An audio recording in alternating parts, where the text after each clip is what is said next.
Welcome to the What Now podcast. I'm your host, Amanda Powers. Follow along as I figure out how to go from feeling lost and at a crossroads in my life to hopefully, eventually, being found. If you have ever felt like you needed a change or pivoting from your current experience is necessary, but you just don't know how, join me. Wanderers are always welcome. Hi, everyone. Welcome back to What Now, a podcast for the lost and found. This is your host, Amanda, and today is a sweet, sweet day. You want to know why? Because my best friend is back on the mic. Say hi, Stevie. Hey, everybody. Hi, Amanda. Hi. I'm so happy to have you back. Oh, this is so exciting, y'all. I just spent a week in Florida and got to split part of my time on The Bachelorette and not on The Bachelorette. Jokes. I'm way too old for that show. At my sister-in-law's bachelorette. That's what I did. I was in Miami and then I flew over and hung out with Stevie for a few days and we had such a lovely time together. So we're here to recap a little bit of that and get into our topic for today, which is all about spring cleaning, the physical, mental, and the emotional version of how to do that and ways that we've done it ourselves in our lives. But first, I figured we could just kind of chat up with Stevie and say hi to her and hear about her life and what she's been up to for the last 6 months since she was our first guest last year. Whoa, last 6 months. That's a pretty long time frame to catch up on. Let's start with the last week though, because truly, it was just so incredible to have you come visit at a time where you were able to just kind of like drop into my life, you know, during the middle of a week. We were able to work from home. I was off doing appointments and stuff. And then we were able to regroup at night and kind of catch up. And it was really nice because it was, you know, we had the one event for us to go to together to go see Kaitlyn Bristowe live for her podcast. But otherwise, it was just the two of us and Ryan and Grams and Dolly. And that was really special for me because it's very rare in your mid-30s, early 30s, whatever you want to categorize this as, to have someone who can just drop in and, you know, keep running as if you had just, you know, talked the day before.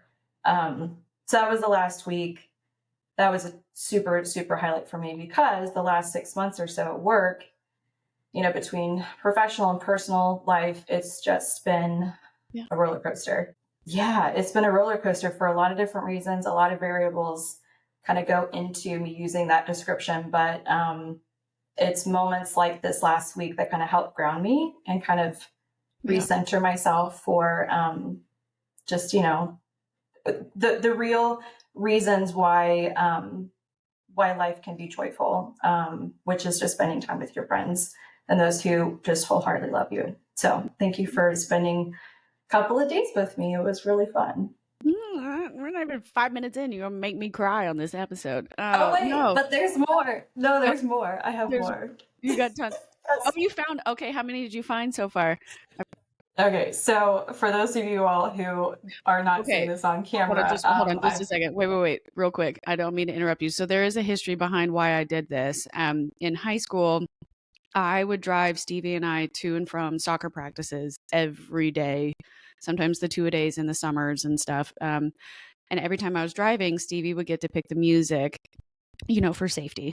And but while she was picking music, she would go into my phone and she would write notes in like my voicemail memo notes and would leave me messages. And so I would see them, you know, a couple days later, weeks later, whatever. But it was always a really sweet new message. And so when I was visiting Stevie this time around, I did leave her some notes. But I told her they were spread out all over the house. They're everywhere. I mean, speaking of spring cleaning, as I've been, you know, opening up my work bag or opening up the fridge or opening a drawer, I have found at least 4 that I can share. Okay. One says, "Your ass looks great today." Yeah. Thank you very much for that reminder. You're welcome. The second one was, "Dolly is my favorite. Don't tell Grant." I have kept to that. I have not told either of them because I don't want Dolly to think too highly of herself. And I certainly you can't let Dolly get an ego, but you can't break Gramps' heart. Yeah. Okay, I lied. I only have 3 I can share. Okay. This one I found in the fridge. It says, "Girl, you looking like a snack." Yeah, you're welcome. Actually, I think Ryan found that one. He was like, there's something in the fridge. I think this one's for you." So yeah. I mean, it could have been for him too. He looking like a snack sometimes too. But anyways, that was just so there's fun. a few more, I think. Yeah, if you found the one that you can't say, that's one, and then I think there's 2 more. Yeah. Okay. Well, I'm gonna keep spring cleaning, I guess, and unearth them. Yeah, right. Exactly. Oh, that's funny. I'm glad you found those. But yeah, no, Stevie had to work a couple of days at her own office, so she let me use her home office while I was there, and I was like, well, no one's watching me, so let me just take all of these Post-its. But also, those are your nice ones too, so I'm sorry. Like, I realized after the fact that like I already done like 5 of them, then they were on your monogram one, and then I turned around and I saw on your ledge like you had 4 other packets. So I was like, oh, okay. Girl, it is all good. No, I mean, order more. Yeah, I can order more. No worries. They're personalized, which is very special. But I don't know if I've shared this with you before or shown you before, but these little Post-it notes are going to go into what I call my blessings box. Oh. Have you seen that before? I don't think so. It's not close enough to where I could go find it for you. But basically, throughout the year, I just have a box, and a friend of mine gave it to me, and she called it her blessings box. And it's basically just a vessel that can hold little mementos throughout the year. And I do it a calendar year at a time. So whether it's movie tickets, concert tickets, little notes like this from someone you love, snail mail that I get, because snail mail is super exciting to me still. Right. All of those little mementos, like those physical, tangible items, I collect into a little box. And then at the end of the year, I put it all into a little baggie, and I make sure to go through all of them before I put them into like a little time capsule, if you will.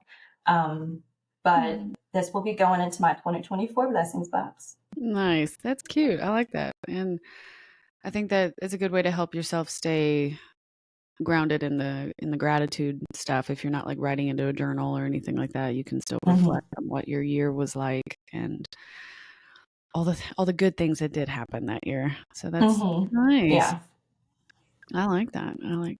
Oh, how's Ryan doing? I'm sure he's super devastated I'm not there anymore to mess with him. He's crushed. You're correct in thinking that. No, he's good. He is he's at the Bark Park right now, which is what we call the dog park. The Bark Park. Yeah, so Dolly, our 65 pounds of sweetness and muscle, she as you know, she's got a lot of energy, so he's out taking her to her favorite place to go play. So that's where he is right now, and I think he's doing well. You know, he uses his weekends to check things off of the ever-growing list. So I'm sure he's got many, many things on the horizon to work on. That's true. I don't think I've ever met a man with as much of a to-do list as him who gets as much joy as like marking stuff off the list. Like, it just, I am not allowed to cross things off the list. Yeah, you're not allowed. No, you're not. Absolutely not. How dare you? Even if you were the one that did the thing, you are not allowed to cross off the list. Like, it has to. Oh, but I do add things to the list often, like kiss your wife. That's good. Hold your wife. Yeah, hold her hand. Tell your wife she is beautiful. She is a fabulous lady. Yeah. Don't forget how much your wife loves you. Yeah. I mean, yes, I do put those things down just as little reminders, you know. Yeah, good. Because his lists are so serious. I know. He's so funny. Although I'm serious, dog park is probably on a list. Like, he just is very meticulous about like identifying what he wants to do and then going for it. Yeah, no, that's a very good quality. Learning how to set goals like that, even if they're that small, you know, it's helps you do all kinds of things, you know, staying organized, building confidence, you know, feeling accomplished, even if it's in little ways, can change your whole outlook on life sometimes. So I love that about him. That's awesome. You'll have to be sure to tell him I said hi. And I will. Next time, if he's got monogrammed Post-it notes, I'll leave messages for him too. We can make that happen. Right. Absolutely. Yeah. Oh my gosh. Well, speaking of, crossing things off lists and appreciating being organized and stuff like that, I wanted to talk about spring cleaning a bit because I've heard other podcasters, kind of touch on this topic, but it's also an annual thing too. Like, and metaphorically speaking, spring brings anew and everything's lush and green and pretty and the pollen's everywhere and everybody's trying to get together, including the plants. And it's finally warmer outside and it's not as miserable. And you're having an opportunity to essentially have a rebirth should you choose to take advantage of it. But it's not just nature that's doing that. It could be you as well. And so spring, I felt like, was an important time to reflect for this particular podcast, just because we're hitting around the 6-month mark, and it's an opportunity for me to think through loss and my changes and like what exactly it is I feel and do now, and how much do I still have that I need to be letting go of in order for this project to kind of grow and advance. And I know that's a lot that I just said, but I figured who better to talk about cleaning with than one of the best, most organized, clean people that I know. But also the truth, like, you're not as active on social like I am, so you're not seeing a lot of toxicity all the time, but like you've grown up in an environment that teaches you to be like this or do these things. And I didn't know if there's anything you wanted to kind of touch on, really, like what exactly does spring cleaning mean for you, mentally, physically, emotionally, and if there's anything that you're doing right now that like is helping you with spring cleaning.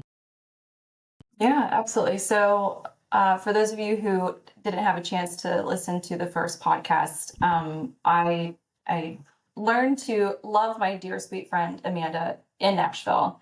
That's where we both grew up. But in 2019, I relocated to Tampa, Florida, and have loved it. But it has been quite a kind of a mental shift for me, going from a true 4-season environment to it being hot and humid at severity. Like between summertime is real bad. Right now it's okay. The wintertime is pretty incredible. But we don't have those weather markers that traditionally I'm accustomed to, like transitioning from the wintertime, seeing the frost going away, seeing plants really coming back to life. We don't necessarily have that to the degree that I'm used to in Tampa. So it has been a bit of an adjustment for me, because I do think historically, at least when I was back in Knoxville, I remember doing a spring cleaning with my wardrobe in between seasonal changes. So one thing I would do, and I still do this whenever it is time for me to go through my wardrobe, but I was a lot more regimented about it because I had to be, because turtlenecks were out. Yeah. Short sleeves were in between seasons. But something that I have followed in that one element of like physical spring cleaning is to literally pull. I think Marie Kondo does this with her system, but literally pulling everything out, whether it's a closet in your office or if it's a closet, where all of your clothes are stored, but literally taking everything out and evaluating one by one all the things that you have in your possession. And the question that I ask myself is, have I used this in the last 6 months? Right. And if the answer is no, then I have to ask myself a second question, which is, do I have a special occasion in the next 6 months that I know I'm going to commit to wearing it to? And if both of those answers are no, it's gone. Because I think those are questions that kind of helps me use it kind of like as a barometer, if you will, of, is this something that's important to me, or is this just taking up space? So I use that kind of mantra whenever I'm cleaning through things. I just did a little bit of it actually here in my office before hopping onto the call. I'm like, why do I still have that? Yeah. So this needs to go. So in terms of like physical cleaning, that's something that I do, because I do wholeheartedly believe that the more things that you have in life, like the quantity is not as important as the quality of the things that you hold on to. which has been a really challenging thing for me to kind of grasp, because I remember, well, you probably what my room looked like in high school. Yeah. Like, I had posters on every single surface of the walls. I mean, I just collected things because they were little mementos that I held on to. And I have gotten to a point now in my adulthood where I'm really evaluating, like, should I be buying this thing because it's, the latest thing in the market, or am I buying it just because I'm being told this is the thing that's the latest and greatest? Right. So I've certainly, I've like transitioned from feeling the need to fill things up to kind of whittling things away that actually are useful, that are purposeful. It's been a hard thing to navigate, though. It didn't happen overnight. I do think being married to Ryan has certainly helped me kind of realign in that way, because truth be told, he tells me all the time, he's like, clutter just is an anxiety inducer. For him, it is. And I get that now. Like, walking into a room that is just filled with things versus walking into a room that is, intentionally designed, purposefully decorated. Like, there's just a different feel when you walk into spaces like that. So I picked up on that, and I've certainly kind of, built that into my thinking, into my system, not just during the springtime, but throughout the year. Yeah, no, and that's smart that you two can like come together and kind of compromise on, like, all right, he's not shaming you for having things, but he is encouraging you to think through which ones truly do you want to keep and which ones you truly use. And like, there's nothing wrong with keeping something that you value, even if he doesn't like it or something. He'd be like, okay, absolutely, that's what she picked, so that's fine. But if she has 7 of them, then maybe not. Maybe not. Yeah. No. I mean, I used to have, back in college, I used to have a 2-bedroom apartment, and one of the bedrooms was my closet. Like, I had a whole space dedicated to clothes and shoes. I will say I have always been a very thrifty person. Like, I don't spend the price tag, brand new on just about anything, even today. So I always loved, buying new to me thrifted items. And now I have my little closet now, and I have just what I need.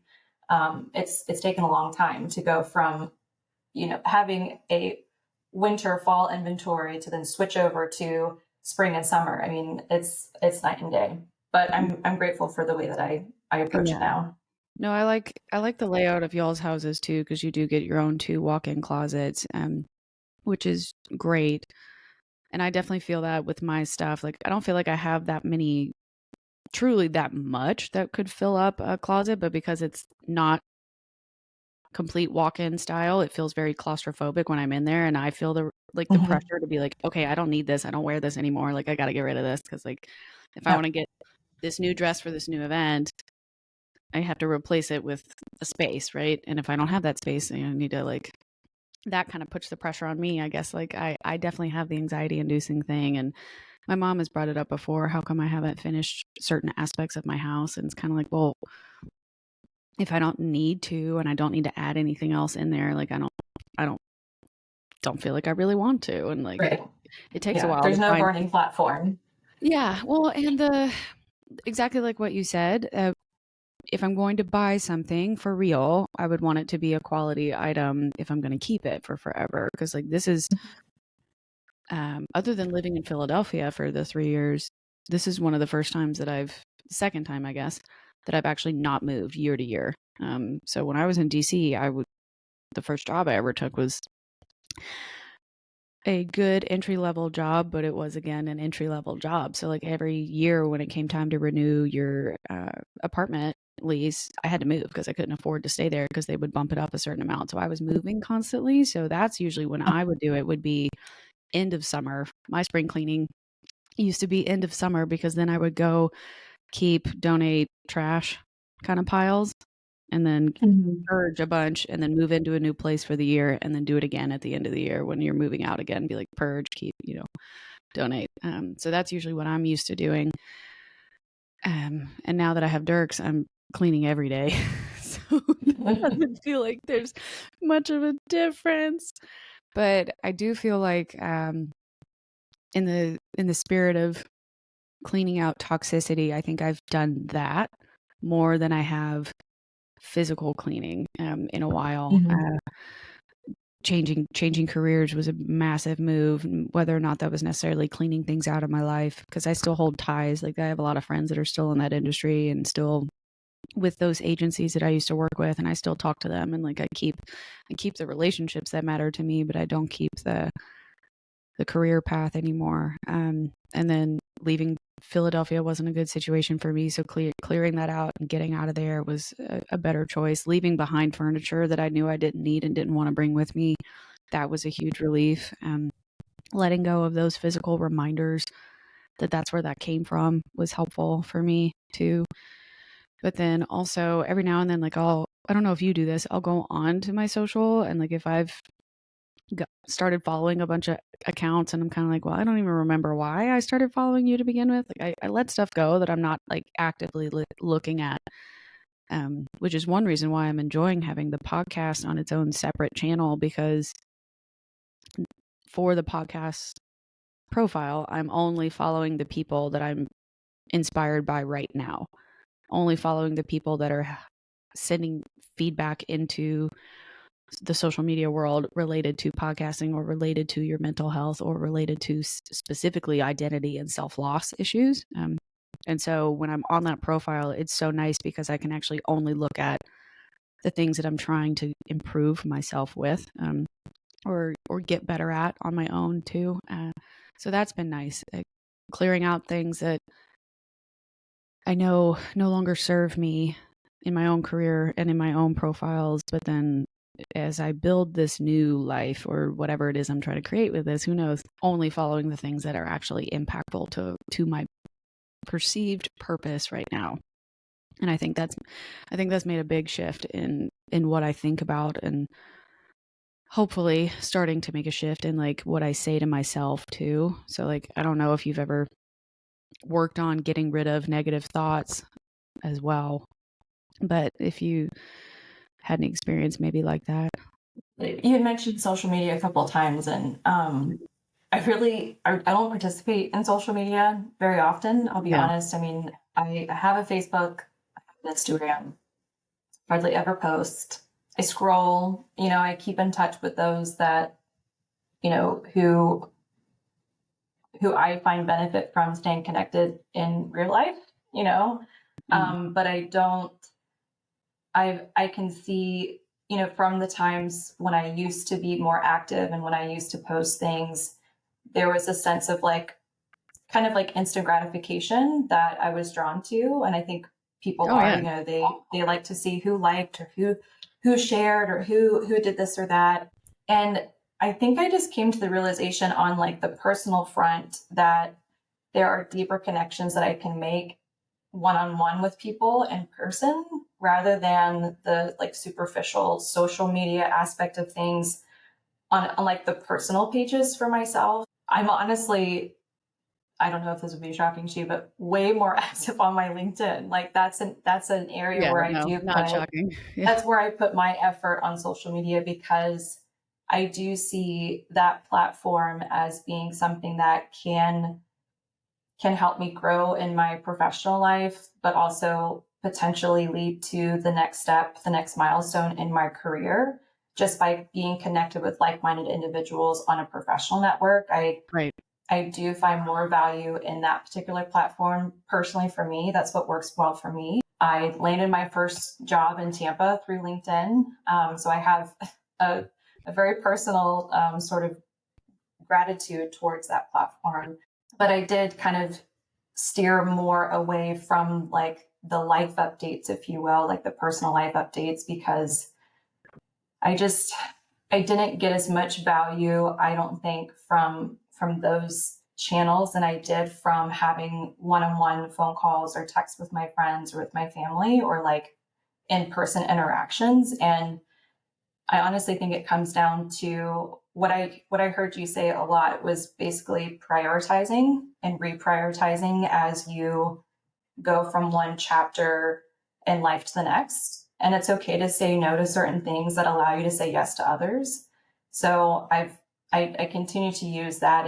It's hard for me as a deeply rooted people pleaser to say no to certain things and to say no to certain people, to what may be conveyed as an opportunity that maybe doesn't seem like one to me. It's been hard to navigate that, but I don't try and navigate those conversations by myself though. I think that's really important because that's where you kind of get, the imposter syndrome. You get kind of stuck in your own mind. Yeah. Where self-doubt comes into play, guilt comes into play, certainly, especially when it's coming to people who used to be on your yes list that maybe shouldn't be anymore.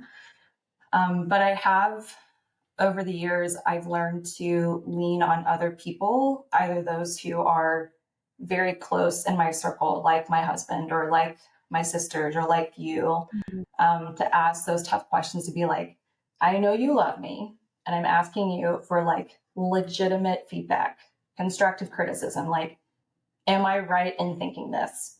Or is there a different way that I should be thinking about this? Right. I also, in my professional career, have leaned on people who have a unique lens to the situation that I'm looking at.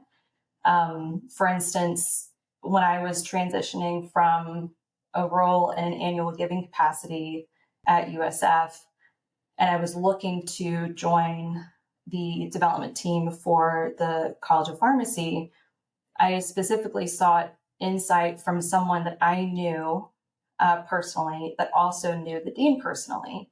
But I had not ever made those personal connections with the dean. But I went to that person, behind the scenes, and I just asked for her candidness. I'm like, do you think this is a good move for me? Because I totally believe that the people that you surround yourself in, both personally and professionally, is a make or break situation for jobs. Like if I'm working for a visionary leader versus someone who's selfish or someone who doesn't see beyond themselves, like that can really make or break a situation. So I have learned over the years to seek advice from other people and other perspectives to help me prioritize and kind of realign myself. Social media, real life situations as well. Yeah, no, I like that, especially the last point that you were making about if you want to build your career in a way that's going to feel successful for you, or at least feel fulfilling, following the right people and surrounding yourself with the right people that are going to help you grow, or at least give you an objective perspective, would be so crucial. And I think Gary Vee says this all the time on his podcasts and his shows and stuff, or his speeches at least, that like I've noticed him talk about it before on his profiles and on his pages, that if the person that is giving you criticism or giving you feedback is not living the life that you actually want, or not acting in the way that you want to become, don't take that feedback or don't listen to that person. Don't get offended by what somebody who's not living the life you actually want is saying to you, because their opinion does not matter. You are not trying to emulate them. So why should you care? And it makes absolute sense to me that you would not respect a boss that acts in those certain ways that's not going to be fulfilling to you or feel respectful or meaningful, that you would go and seek out a different person that you would rather work for. Like, I absolutely. Especially, I think that's one reason why I'm only on the profile for the podcast. I'm only following specific people that are providing the feedback that I'm looking for, because why would I grow just following only pop culture people, or only Taylor Swift, or only news anchors, or only whatever? It's kind of like, they might provide entertainment and it might be funny, or it might be dark and humorous on the, shady part of the internet that is social media. But like, if I want to be a podcaster full time one day, maybe, or if I want to be a professional interviewer someday, maybe, like I need to follow the people that I want to actually emulate. And it makes so much more sense to reposition yourself that way. And I don't think you're doing anything wrong by actively seeking that out. Like, that's honestly, that just shows self-awareness and that you know what you want. And I am, again, super proud of you, because you talked about, working on setting up boundaries and you can't fully stop being a people pleaser, because like I don't, you can't fully get rid of your entire personality type, but I do think you can learn to work with what you have when you have people in your corner that are willing to truly give you that objective opinion and like, I love you, but please tell me this. And if you actually accept that feedback, then you can work on it, but you don't necessarily have to give up who you are. Being a people pleaser isn't necessarily a bad thing. It means you're super accommodating and joyful and welcoming. And there's a reason people seek you out and want to absorb that energy, but learning how to set up that boundary to not have all that energy wasted or put on somebody that's never going to give it back to you. That's a hard lesson to learn. So it's good that you have people in your corner that are willing to help you do that and that you've been able to do that as you get older. And that's huge. So I'm very proud of you. Well, and I mean, I witnessed you do it this week, right? Like you had somebody reach out to you to ask for something, and the trade-off was quite frankly offensive and ridiculous. And, you found a way to be like, all right, I'm going to think about it. I'm not going to rash decision answer this person. I'm going to think about it. I'll talk to my husband. I'll see what he thinks, because he knows what I would normally say. Yeah, I told my bestie, like, I know what he would know what I would normally say, so he's going to give me advice probably about what I should say versus what I could or would regularly. So it's totally fair. And I got to witness you do that, and like he talked about it, right? Or you may have talked about it at your wedding vows, like that he has helped you become a more confident and I guess less this is not the right word, but the less of a pushover in that sense. Like he has helped you figure out how to be like, yes, I have this much to give, but you don't necessarily deserve it, so I'm going to say no right now. Or yes, I have this much to give, but my cup is this low. I'm going to refill it first and then I'll call you back, or something like that. So like that's amazing to have somebody in your corner like that loves you for exactly who you are and doesn't want you to stop being who you are, but wants you to have your own self-worth too. And I think that that's really important. And if you don't have somebody like that, listeners, in your corner or that you're with right now, I suggest you reevaluate it and think about that, or add that to your preferred wish list, because my wish list is still quite long. But we'll see how that goes. And I think too, like, I mean, I have the honor of living with someone and building a life with someone who prioritizes me and is protective of who I am as a person, but not everybody has that. No, and I don't take it lightly. I mean, I lean on him much more than I thought I ever would in a partner. But it comes naturally because he naturally puts himself in a position where I can approach him with topics that are tough, because I know he's going to give me a very raw answer because it's out of love. He's the first person to tell me when I'm wrong, but he's definitely the first person to tell me you're absolutely right in thinking this and doing this, like, go for it. So he certainly instills confidence in me. But I think for those who may not have that full-time partner, it is important to maybe go to the next best thing, like go to one of your, beloved friends and tell them one day, like, this is an area that I'm struggling with. Can you be the person that I need for when I need real feedback in real time? Can you just lay it on me? And I'll do the same thing for you. Like finding a buddy, finding someone like an accountability partner, if you will, who you just, I think sometimes it's hard for people to cut the chase, to really say bottom line up front, this is what I need. Because people are scared of hurting feelings, or people are scared of saying the wrong thing, or it, being conveyed in the wrong way. Like, well, I didn't mean it that way. But I do think that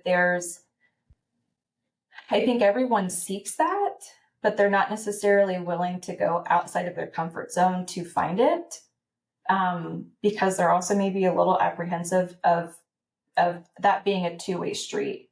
But there is a lot of growth that can come from that.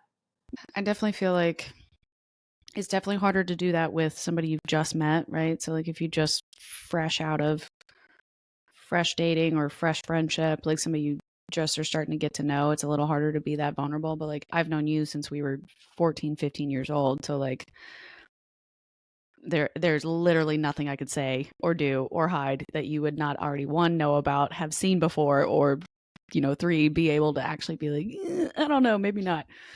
Because you've given me tough feedback before too, like about relationships and things that I'm trying to deal with, or like, and you've definitely told me too, like, no, that's so wrong. Like, I can't believe that happened. Like, you didn't do that. That's not on you. And like, it's been helpful to have like the recognition, but also just the safety of being able to say what I need to say. And you know that it's coming from a place that's like raw for real, and not trying to be offensive, but like, I don't know, sometimes, yeah, I don't know if I've truly ever had a partner where I've been able to walk in the room and be like, all right, I need to say something. It's not going to come out the way that I think it's going to come out, but I need to figure out how to say this. And I don't know how else to do it other than to just, I'm going to blurt it. Right. But I promise it's coming from a place that like, I'm actively working on it right now as it's coming out of my mouth. And like, I need you to help me put it together in the right way, or help me rethink through this or something like that. And that is hard to find. Especially for somebody, at least for me, where I feel like I'm constantly so articulate and emotionally composed, or at least in tune with myself, that being able to say to somebody like, I'm actually not right now and I don't know how to handle that, or I don't know what to do next, like that's so hard. But that's crucial why I have friends like you, and probably another reason why I started the podcast is just to force myself to practice talking, practice being open about what exactly it is I'm thinking and feeling. So that way I can work on it and be a better person.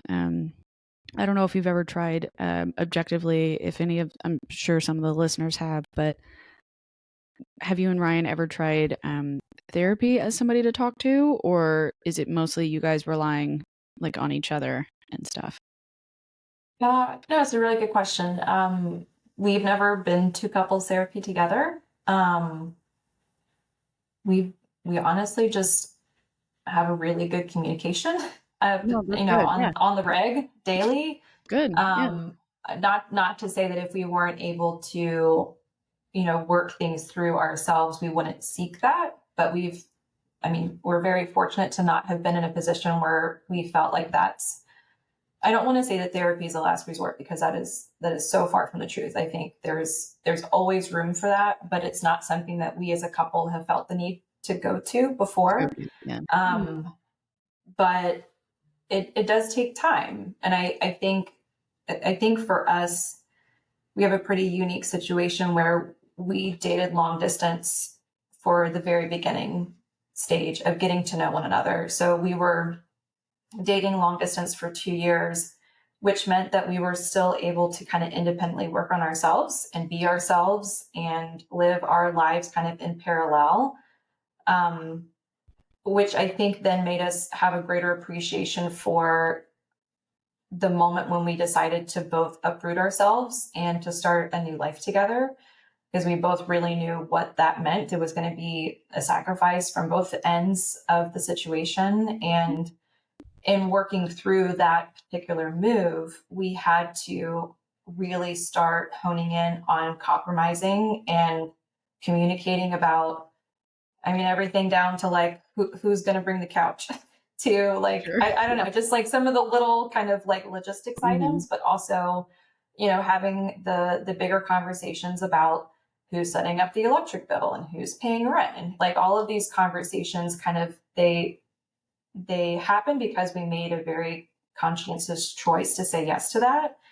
And, you know, going from dating each other long distance for 2 years and maybe talking to each other once a day, every other day, to living and breathing in the same, you know, the same space is very different. But I think through that transition, we knew very quickly that if we didn't communicate, we were going to be in trouble. I do remember moving things, literally moving things from my pod outside into our townhouse, and like hurting my shins so badly because we were like moving things up the steps and we weren't talking to each other. Like we were totally out of sync to the point where like boxes were hitting my shins, the refrigerator was hitting my shins. No. Like, I mean, and it came down to like the super basic concept of like, let's talk this thing through before we actually lift this, you know, several 100-pound item. Let's develop a game plan and then communicate throughout. And I remember, I mean, this was so many years ago, but I remember just being like, all right, buddy, we have pause right now. And he, you know, he was frustrated and I was frustrated. We're all frustrated because we're like hot and sweaty and like trying our best to like start this new beautiful life together. And I just told him, I was like, this is not gonna work. Like whatever is going on right here, like this is not gonna be long-term successful. Like I need you to communicate to me. And I will admit, I also need to communicate with you. And once we got over that one little bit of, you know, that one little hiccup of super lack of communication, we were fine. But it took kind of getting to that breaking point where it's like, this is not working. Something's got to change, or like, I'm going to be miserable for the rest of the day. Like I remembered that moment where I was like, all right, press the pause button. Mm-hmm. And I think we've just done a good job over the years of checking each other and what Ryan calls poking holes in the plan. Like that's what we do very well for each other. Like if we have a situation that we're working through, an idea that we're working through, we tell each other like, this is what I know to be complete and accurate at this moment in time. What am I missing? Or what am I not asking? What am I not thinking about? And allowing each other to actually poke holes in that plan without being offended by, well, you didn't think of this, or you haven't asked this yet. Like I think that's something that we do very well. Going into those conversations, knowing that we may hear something that we're not ready for, or we may hear something that maybe, you know, going into the idea, we were lacking some confidence in one particular thing. But when I say it and Ryan's like, absolutely, I love that idea, then I'm like, okay, yeah, I like that too. Thank you. Like it just, by opening yourself up to potentially hearing something you don't want to hear, on the flip side, there's a lot of opportunity for feeling that sense of confidence and reassurance that what you're doing is right. No, that's good. I'm glad that you guys give that opportunity to each other. Ideally, like that, as uncomfortable as that sounds, and to initiate, right? Like you're like, oh, I don't want to do this. It's not this. fun. No, it's yeah. Getting it going is not fun. But like after you get past that a couple of times, and you're like, okay, this is how this works. But I can see that. I can see that that's how you guys talk to each other now, even in your day-to-day life. Any of the 5 or 6 times that I've visited, that is exactly what happens. And it seems like you did have the opportunity to build a well-oiled machine that you're both willing to work on and learn how to drive together. And that's really good. I also think you probably did have the advantage being long distance initially, because it did force the two of you to be intentional with trying to talk to one another when you could.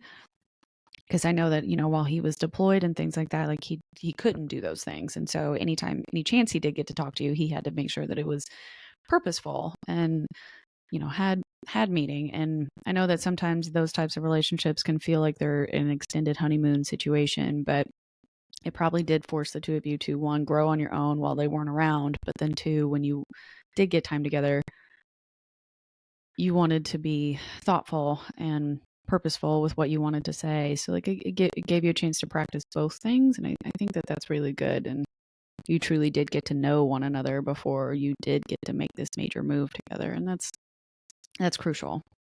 Yeah, it's not been easy. I mean, I jokingly said like it's not fun, but really it's not fun to initiate those conversations. It's difficult because again, you're setting yourself up for maybe hearing something that you're not going to be thrilled to hear. And it kind of, it feels like you're being exposed in a way of asking for feedback or admitting that you don't have it all figured out. Like it's hard to do, but truly it's small incremental changes that make the lasting impact. And you just have to be willing to work through the small things to, I don't know, to see something much bigger than that on the other side. Yeah. Well, also, I know I wrote down in our notes a little bit of like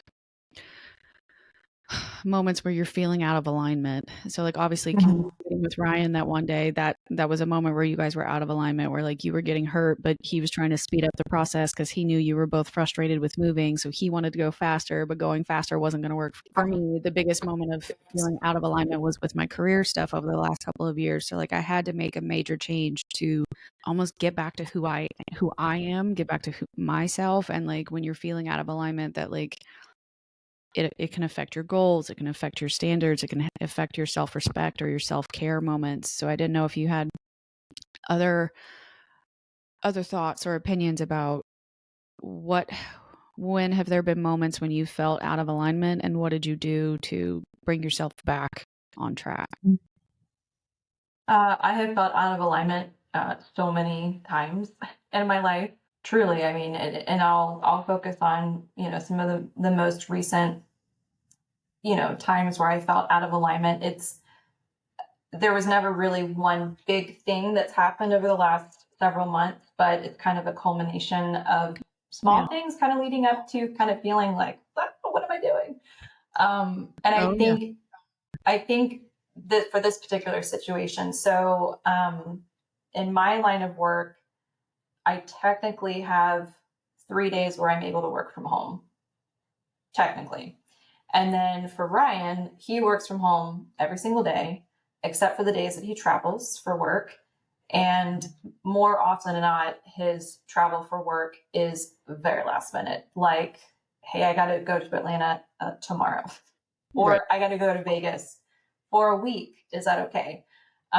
So between the expectation of my role being relatively flexible, but sprinkle in the expectation to potentially work nights and weekends and to be on a donor schedule, and in the world of philanthropy, that's kind of how you have to be flexible. So I have to be flexible, but then Ryan also has to be flexible in his line of work, and that sometimes causes, from one day or 1 week at a time, it looks very different every single week. Every month looks very different for us, which means that then, I got to figure out daycare for Dolly if I'm going to be out of the house, and figuring out, like, am I going to be back in time to take her out so she's not being on the couch? Like, I like constantly have to reevaluate what it is that we're doing personally and professionally that's going to impact our home life. And I think, honestly, for me, what helps me most is sitting down and having those day-to-day conversations and like checking in with him to make sure that, like, how are you feeling? Is there anything that I can take off of your plate because I have a little bit of capacity today?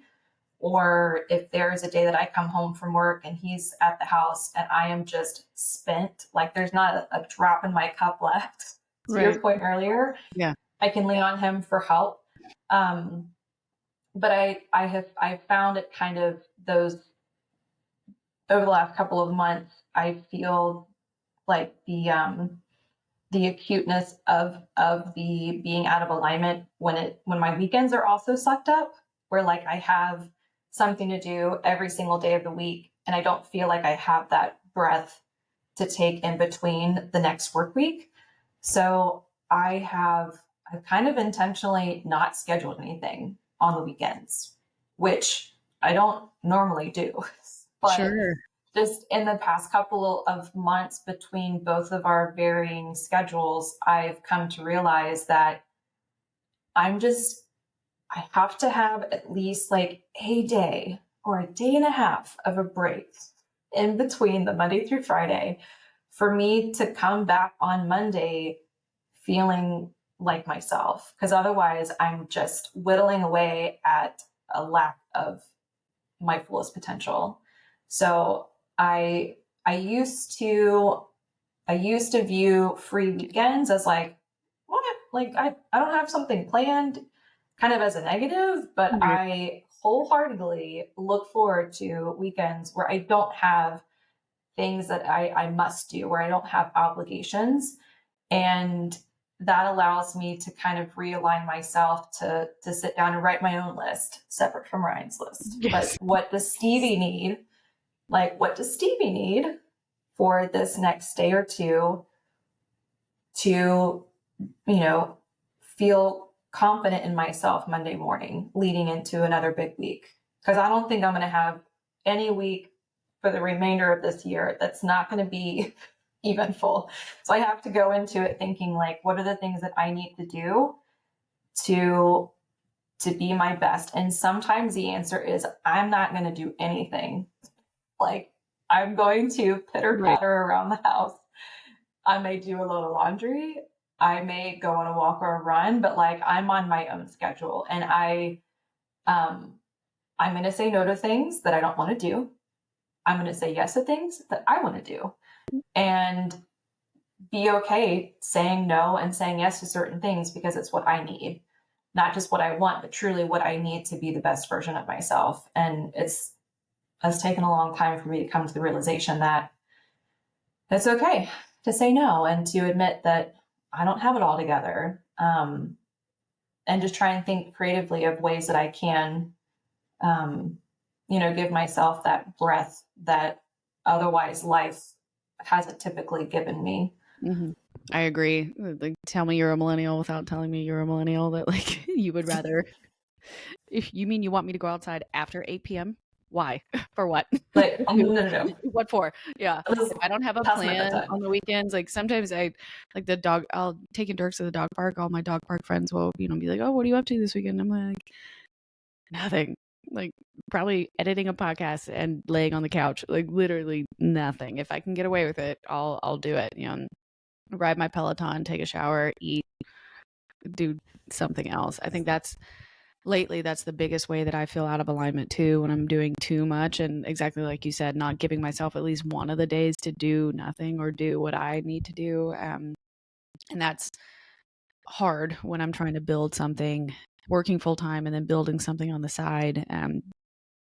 Still remembering to have work-life balance for that dream is still allowed, right? Like, grind and hustle culture is getting such a bad name lately, and like, you don't need to overdo it.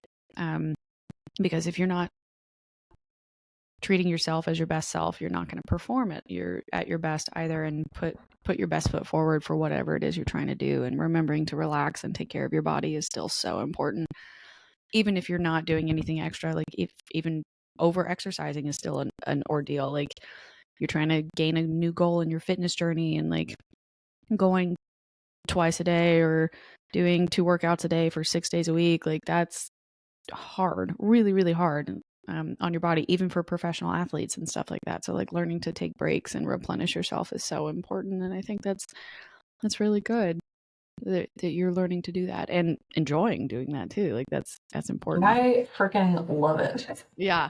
Well, and you and I have that benefit though for our teleworkable jobs, where like we have a bit more of a flexible schedule. So like, if there's a block on like a Tuesday, I'll go and get my nails done then, because I know on Saturday I have to record with a new guest. So I don't have time on Saturday to do that, because then I'm going to be editing all night. And like, okay, let me just rotate other pieces of Amanda's personal time around that. And when you started to talk about not having a weekend, I was literally thinking through like everything I've had to do this last month. And like, next weekend, I have a different bachelorette group coming into Nashville. So I'll have friends that weekend. And then the weekend after that is the Formula One race. So like, I'm not actually having a personal weekend this entire month until mid-May. So I've got a couple more weeks where I'm not by myself. So the only night I had was Friday, which is why I felt so bad canceling on you for recording, because I literally fell asleep on the couch. Like, after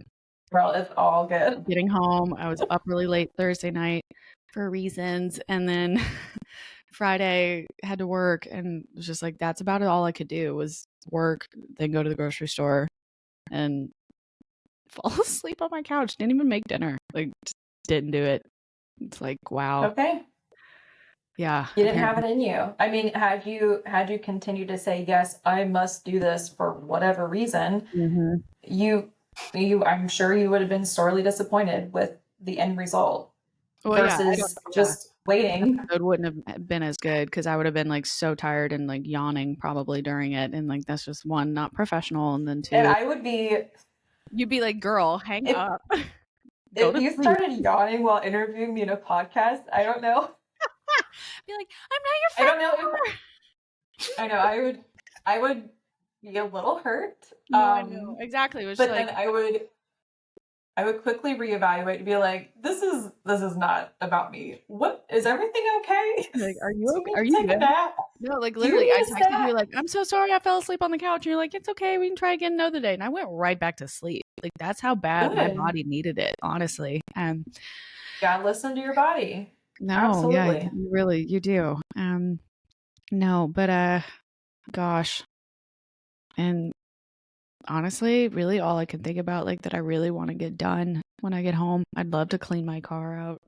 Like, I haven't done that. That was one of my favorite things to do when my parents would watch Dirks, would be like, okay, I can finally take apart my entire car and detail it myself when he's not here. I remember that one time you recorded yourself washing the car. That was the week I started the podcast. Yeah, when I was washing the car. Yeah.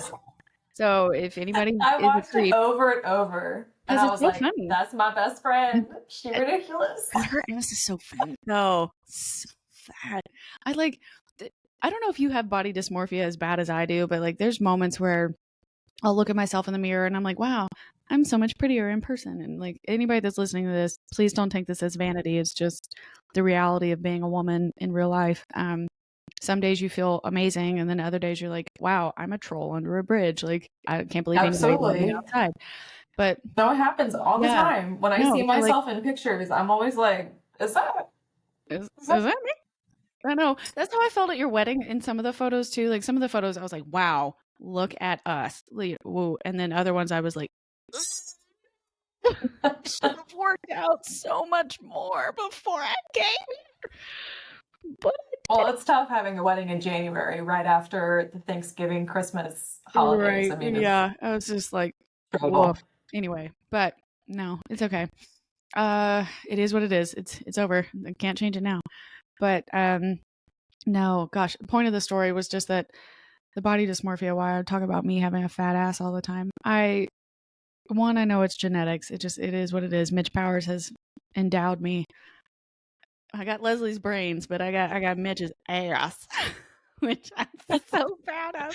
Anytime people ask me, wait, yeah, girl, where you get that? I'm like, squats and genetics. Yeah, I think that's the Megan Trainor song, genetics, GE, as she spells it out. I'm not gonna do that. I'm not gonna. Yep, nope, not gonna spell it. But yeah, where she's talking about how she got the bass, genetics. But it's a good song. You guys should listen. But anyway, if anybody wants to creep on my social, go back to my personal page, amanda.k.powers on Instagram. And if you scroll back to October of 2023-ish range, there's a video of me cleaning my car with the water hose that doesn't spray water very well. And I'm cleaning the car to Brett Eldridge's, I think it was Fire. So one of Brett Eldridge's songs. And I just thought, I don't know why, but I had the idea while I was cleaning the car. I'm like, this would be so funny.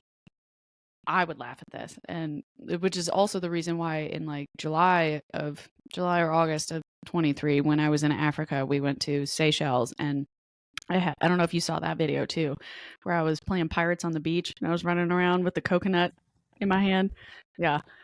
Yes, it's so silly. I know, but I had the idea and I told Courtney, I was like, I need you to do this. It's going to be annoying, but I need you to film me doing all these different things, and I'm going to splice it together and like make my first like actual reel. Because I didn't really, yes, I work for marketing, and yes, I work on projects where we have to make social media videos and stuff for other clients, but like I wasn't really super into doing it for myself because I always felt like, oh, that's too hard. I don't want to learn how to do that. And yes, making that first coconut video was difficult, but then after that I was like, oh, I'll learn how to do it this way and it'll get quicker and faster and easier. The transitions will be smoother and whatnot. And I did eventually figure out how to do that, and that's partially why I'm doing some of all the social right now, is to keep myself up to date. But yeah, the coconut video was I was cackling editing that. Like it was so difficult, but I thought it was so funny. Like, and I go back and look at that and I'm like, yeah. It was incredible. I would date her. I'd be like, who's that girl? What is that weirdo doing in that corner with that fat ass? Come here. I wish Tampa would pick that up for the next Gasparilla promo. I mean, you could send it to them. We could tag them in there and be like, yo, put her on a boat. Put her on a float, yo. She'll throw beads like nobody's business. Oh man. It'd be so funny. But yeah, no, I had fun, and it was me being myself. And then when I did it again with the car wash video, I was just like, if this is how you feel making this content, why don't you just start the show? Like get on the episode, start it, and see how it makes you feel. And if you don't feel good when you're doing it, then stop, right? But like, you've had the idea for so long, and you've had the idea for multiple shows so long, execute one and just, throw spaghetti at the wall and see what happens. Exactly what you did with the coconut video, and it's exactly what you did with the car wash video. Just go for it. And that's what I've been doing for the last 6 months, is just seeing what's fun and what's not fun. And even if it's not fun, saying it and admitting it, and then just moving on. Because like, in the last 2 weeks, the episodes that I've put out, those have been the most direct engagement. So not necessarily the most listened to episodes, but of the people that have listened to the show, they have reached out directly through a DM or through text messages to say like, this section of that episode really got to me, or like, I couldn't get through the whole first half because it was just so hard because you were speaking directly to me, and it hurt to acknowledge that like somebody else was saying that right back to me, and like I needed to be saying it to myself, but I couldn't, and I didn't know how to put the words together, and you did. And like, I shared it with friends, and like now my friends have written back to me about listening to the show because it impacted me so much, and now they're sending me text messages because they're so appreciative that I shared your show with them. And like, it's been really cool. I don't feel like I have that much of an impact. I still feel like this is very much a selfish project. It's for me. It's for me to have an outlet because I really desperately needed one, more than I ever possibly realized. But lately, it's been really cool to see that actual genuine strangers are listening and going, that's neat. I didn't know how to say that, but now I know because you said it first. Or like, I didn't know anybody else could feel that way, but I know I'm not alone because you've said it now. So it's been really cool and touching and encouraging to just keep going and being myself. And I wish it didn't take so long to get to a place where you're like finally okay with being exactly who you are, for better or for worse. But it did. So it just kind of is what it is. But yes. I'm so proud of you. I really am. I mean, you mentioned a couple of comments ago, you're like, I don't know if I'm really making a big impact, but I mean, numbers are one thing for your metrics and your ratings and things like that. Yeah, and those numbers will come, they will. But I, as a friend who loves you and is going to give you some honest feedback, I challenge you to think about the impact that you're going to have on just the people that you see in your life, because you yourself are working on yourself. Like, you're going to have more meaningful conversations. You're going to be meeting and saying yes to forging friendships with people that you may have not been willing to. You're going to be saying yes to potential partners because you're being a better version of yourself. Like, those other kind of like impacts that are immeasurable, but because you're taking the time now to work on yourself, future's going to be golden for you. Right. There's more opportunities opening up that I can't even see yet. Yeah. And the connections that I'm able to make, or the people that I could potentially meet. Like I'm having a call with the friend that you had recommended on Monday, just to do like an introductory and, explain a bit more about myself and the show and stuff too. And you never know what kind of doors that could open. Absolutely. Yep. And I've already met some incredible guests that I never would have met otherwise if I hadn't started the show, and I never would have talked to them or heard their perspectives either. So I know that there's great things ahead. You have to work on being a people pleaser. I have to work on not over analyzing every single possible thing that I'm ever going to do in every scenario that it could ever happen. And like not putting pressure on something to speed up when it's going at the pace that it's going to go at. So I need to learn to be okay with the growth path that I have, growth trajectory. Because I want to hurry up and do the thing. I want to be efficient and get to the answer and get to the next thing and goal. And you can't always do that. Your growth is not linear. So I have to let go of not having that kind of control, really. But it's also not a switch that you can just turn off. Same thing for me. I can't just be like, stop being today I'm not going to be a people pleaser. Give up the last 15 years of your training and just pretend that never happened. Be like, no. Yeah. You can't help yourself, but you can, control the people that you surround yourself with. Yeah. There are certain variables that you do have control over. And I think you're making all the right choices to try and analyze what you should or shouldn't be saying yes to. Yeah, absolutely. And that was one of the pieces of feedback one of the guests, Case Kenny, gave me in his interview. If you guys want to go back and listen to that one, that's an excellent one. When he was talking about mindfulness and growing his personal brand into a business, he did his absolute best to make sure he did all of the roles possible and learned all of the different types of positions it would take to get his business off of the ground himself.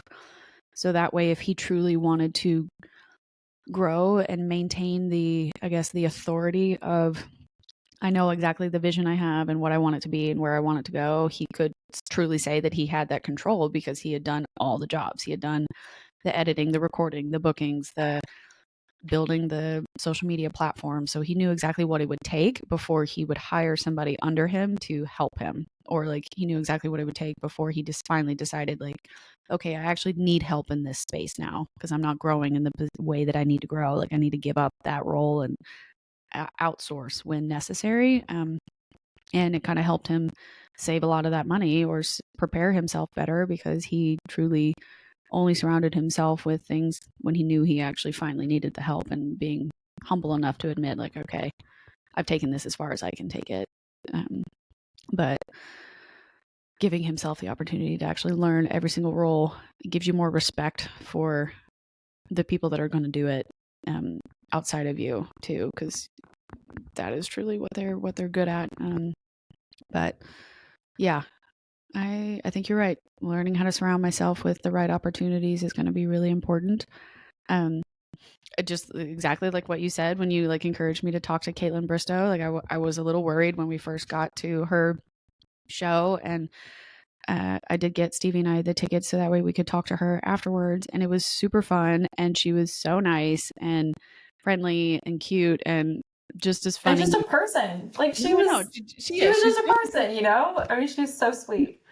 Super sweet. And she is just a person. And Stevie encouraged me to tell her how I felt about her podcast show and how she had impacted me and inspired me to keep going. She's 38 and recently got out of a very public relationship in, I guess, July or August of 23. So it's been a while since then, but it's been very, very public. And if you follow pop culture stuff, you're aware. And that's a very hard thing to escape. But she has had several episodes where she's talked about, her past relationships, things that have failed or worked well, and then transitioning multiple times in her life where she's had to change careers, or her level of fame has impacted her life in different ways, and how she's had to pivot, for her own mental health or whatever, starting her own businesses and which businesses work or don't work. And it gives me so much hope seeing someone that is that successful at 38 who's still trying to figure out life and what she wants and where she's going to go and who she's going to do it with, and to have the strength to still say, like, I'm not going to settle for something that's not working for me anymore if it's not right. And I admire that so much. And I wanted to be very articulate and straightforward like that, and then I got scared and did it. And then at the very end, you started to walk away, and then I was like, no, have the balls. And I turned back around and was like, I know they want me to leave because you have to take a photo with somebody else, but I just want you to know that, like, I also have a podcast. I started it about 6 months ago, and about 2 years ago I had a huge transition period where I had to completely start my life over, and listening to your show has really encouraged me and helped me feel less alone in the world. So I just want you to know that you truly do have an impact on people's lives, whether you know it or not. And she was like, no, I don't know it, but oh my gosh. And she's like, starts to cry a little bit and gave me a hug, and she's like, you're very sweet, and best of luck with your show, kind of thing. And as I started to walk away off the stage, she turned back around, even though she already had another guest standing in front of her. She turned back around and was like, DM me later. And I did, but I have not heard back yet, so it's okay. She's very famous, so she might have a ton of DMs, and I don't know if she'll ever see mine. But Kaitlyn, if you're listening, I'm going to email your publicist. Be like, hi, I promise we met. I'm not a creep.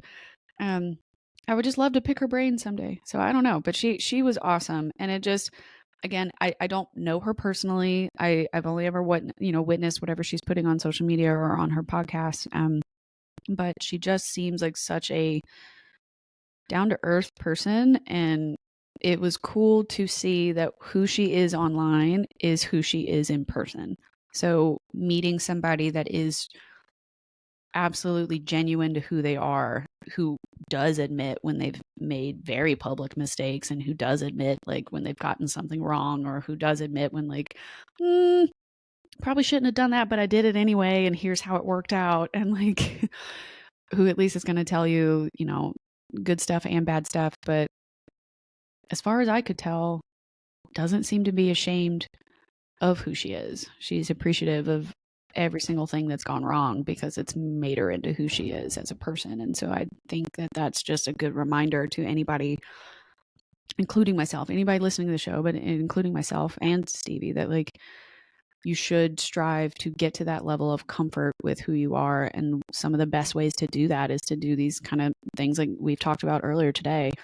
Do the spring cleaning, get out the toxicity out of your life that you don't need, get out the clutter of your life that you don't need, so you can have the space to grow and see what's truly valuable in front of you. And also find the people in your life, whether that's your romantic partner or your best friends or a coworker that you could trust, something like that, somebody that you see regularly, that you're surrounding yourself with the right people who are in your corner, but who are not just yes men and yes women all the time.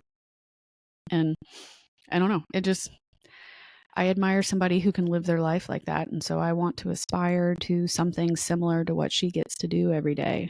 I feel like that's cool. I want to have a human connection in the same way. Maybe not exactly like hers, because I'm not a reality TV star, but that I think that that's really what I'm trying to strive for. And I want to find the best way to do that. So I'm hoping more and more interviews can get me closer and closer to that end goal. But yeah, I did hear back from Vidisha. I finally heard from her, so I'm going to chat with her this week as well. I don't know if we're going to record yet, but I know. What's up, that's so exciting. I know. And I think she's still down in Atlanta, so she's not actually that far from Nashville. A day trip for sure. Well, an overnight trip, because I think it's like 5 hours drive, but a doable. Oh, that's going to be a great episode. Yeah. Oh, she's so fun. I'm stoked. Yeah, she's so funny, and she's so smart and was so cool back then. I'm sure she still is. But no, need to chat her up. And Owen too. So we got some good stuff coming for you guys. I'm so excited. Some new people from Stevie, which is always good recommendations, because she only hangs out with super cool people. And then we got another friend of mine from Ole Miss. Well, a friend of mine who you guys have seen, Owen's going to be a great episode, I think. I've been chatting with him. He was a couple years behind me at Ole Miss, but he did the undergraduate intel program that I did as well. And then he also joined the same FBI contract that I had when I first moved to DC. So he worked under me there, and we worked for the same agency after we both left the FBI, but we worked in different divisions. So we didn't get to see each other every day, but we were in the same world for a long time. But he ended up deciding to leave DC before I did. And so he transitioned out and had the existential crisis that I had later. He had it earlier on. So I feel like Owen's going to be a great person to chat with because he has seen me go through all three stages, because he also went through all three stages in a very similar timeline as me. So I think his insights are going to be really cool and also raw and honest, because he's been messaging me for a while since the show started, just being like, I did that too, or I thought that way as well, or that was such a good question. I've been asking myself that for weeks and I didn't know how to answer it. And so I think it's going to be fun. We got some good stuff coming in May. Yeah. And I'll probably, I should take all my stuff back with me in May for the Formula One race. And then we can record with my friend Courtney too. Y'all get a hoot out of her. But yeah, I don't know. Thanks, Stevie. You reminded me of all the things I should be excited about in the next few weeks. Yeah, there's a lot on the horizon. What did you call it? The memory box or the blessings box? Blessings box. My blessings box. Yeah. There we go. Word vomited my blessings box. It's important to count your blessings. Yeah, absolutely. You know, I think that we oftentimes get caught up in the rush of life, the negative things that can cloud our judgment or induce stress or cause us anxiety. But yeah, there's something really special about looking back through that box and just, you know, taking a moment to honor and recognize all of those little things. That's really cool. Yeah, to have these little like physical mementos of a year. I mean, it's a long time. No, I know. I'm super. It's something I've done for a couple of years, and I enjoy doing it. It's fun. No, and you're so right, because come October 14th or 15th, I think that'll be the annual for the show. So I'm real excited. I've already been trying to plan out something kind of special with my producer and see what we can do to kind of like up level that week's show somehow. Whether I did like a live, like in-person one, because Nashville has a bunch of studios you can rent out for like by the hour. So I thought maybe the month of October would be a great time to batch a lot of cool guests and stuff. So we'll see how it goes. But it's a live podcast. I'll come see you. You want to come see? Yeah. Well, honestly, I could do that at any time. I just got to figure out where to do a live show and who would want to come and listen. Oh my gosh. Because I mean, that's essentially what we did with Kaitlyn Bristowe. That was what she did. And that's kind of what we've done before with the Girls Gotta Eat things. Even though they are recording those for video purposes later, but they're not recording them as like a show, but it feels that way because that's how they talk to each other. But yeah, I did. I got some dreams. They're baking. They're in the oven. They're not ready yet. But one of these days, yeah, I could, depending on viewers and listenership, we could offer that someday. Hit a couple different cities and see what happens. Be fun. Yeah, be really fun. Yeah, and then Ryan could come to a show and he could finally be like, "Oh, this is what you've been doing." And be like, "Come talk to me." Yeah. No, it might be the only way I'll ever get my brother on the show too. It'd be like, I'm in Boone doing a live episode at Hellbender. Will you please come out of the kitchen for like 10 minutes and say hi to the people? All right, Amanda, I'll do it for you. Oh, God, fine. Okay. Yeah, no, it was funny. Verbatim, that is what he would say. I know. Yeah, he doesn't listen to the show. It's okay. I know I'm not Joe Rogan or a male comedian, so it is what it is. But that's all right. One of these days though, he's on the list. He's on the dream guest list, you know, to get him to hang out with me one time. But I get it. He's busy. He's leaving for his bachelor party this coming weekend. So by the time you listen to the show, he will be getting ready to go on his bachelor party. Yeah, so they're going to Austin. It'll be fun. It'll be a good time. Lots of stories. Sure, they will have a blast. Oh my gosh. I can't wait to hear or see all the photos that they send to Lee of the chaos that's ensuing. I think it'll be really funny. Oh, but well, Stevie, honey, I have taken up plenty of your time and I've pushed you back. I want to read you one quick thing. Hold on. Yeah, you want to read me something? Okay. What? So in doing my, very, very quick spring cleaning up my desk, I was putting a couple of things on the bookshelf. I don't know if you remember seeing it. It was there when you were here, but I was putting some things on my little bookshelf here. And I came across a book that I've held on to since college. Dr. Wanda Costin was and still is someone who I just look up to in awe. She was an incredible professor at UT, and there was a book that she challenged us to read that was called Deep Change. And it's by Robert Quinn, and it's something that I've just held on to because I marked up and highlighted and made so many notes in this one book because it was during a time in my life where I just really needed the words that were in this book. And it was the book itself is about discovering the leader within. And granted, the context of the book is very much in a professional setting, but I was reading it in the lens that I needed at the time, which was for me personally, and how I could build my own confidence in myself at that very difficult time in college for myself. And so I was just flipping through and look at all the things that I highlighted. But this one really stood out to me, and it says, it's towards the very, very end. It's the chapter called The Power of One. And it says, enacting change means taking some risks. When we take the necessary risks, we become self-empowered. We begin to better align our internal self with our external world.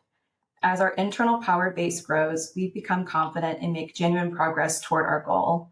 We become energized and slowly begin to recognize that we can make a difference. Nice. I like that. Yeah. And I think it's so, it aligns with what we were talking about today. And just to reiterate that you have to work on yourself before you can start making change around yourself. And I'm going to hold on to this book because I love it. Yeah. No, send me a photo of that so I can add that to the show notes, and I can link it in case anybody wants to buy it, or absolutely. We can at least put it on the podcast social feed. Would be good. Yeah, I'd be happy to. Yeah. All right, everybody. Well, Stevie, if anybody was interested in following up with you or reaching out to you about, the donor work that you do with your university, what's the best way they can contact you or find you? I think Instagram. I know I mentioned that I'm not on it very often. I'm on it daily. I just don't post myself. So you can find me on Instagram, and it's my handle. I think it is just it was just Stevie ___K. I think I had to adjust it ever so slightly recently. Yes, that's exactly what it is. Yeah. So okay. Yeah. You can DM me and I'll reply that way. All right, there you go. And everybody, as you always know, you know the drill. Like, subscribe, leave a review, share the episode with your friends, share the show, leave a comment, leave a rating, 5 stars preferably, but otherwise we are open to